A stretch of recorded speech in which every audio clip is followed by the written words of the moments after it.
नमस्कार, स्वागत बा आप सभी दर्शक लोगन के। तो बहुत ही जबरदस्त खबर लेके आयल बानी आप सभी दर्शक लोगन खातिर। हिट मशीन खेसारी लाल यादव जी के बारे में आप लोगन की याद हुई उनकर गाना लाग जाई आग। जी हाँ, जो ना कि ऑडियो आप लोगन सुन ले बानी, डांस वीडियो आप लोग देख ले बानी। अब देखम ओरिजिनल वीडियो जो कि खेसारी लाल यादव जी के बा। खुद वीडियो में खेसारी जी बाड़े और माहौल गरमावे वाला ई गाना बा जो कि काफ़ी दिन से दर्शक लोग एकर इंतजार करत रहले ह।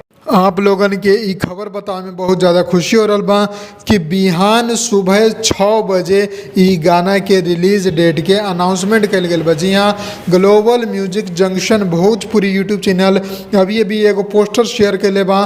ओमे जानकारी देले बा कि टुमारो यानी कि कल सुबह 6 बजे आप लोगन के ई गाना के फुल वीडियो सॉन्ग देखे के मिली, जो ना के अखिलेश कश्यप जी लिखले बाड़े, श्याम सुंदर म्यूजिक दिले बाड़े और खेसारी जी के साथे अनुपमा यादव जी के आवाज़ में आप लोगन के ई गाना सुने के मिली।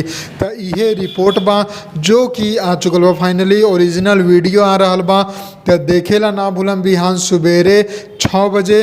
फिलहाल खातिर ई बताई आप लोगन के खबर कैसन लागल। खबर पसंद आयल बा तो लाइक करी, शेयर करी, फैला दी चारों तरफ और चैनल के सब्सक्राइब करके बेल आइकन भी जरूर दबा दी। हम मिलम आप लोगन के अगला वीडियो में। जय भोजपुरी, प्रणाम।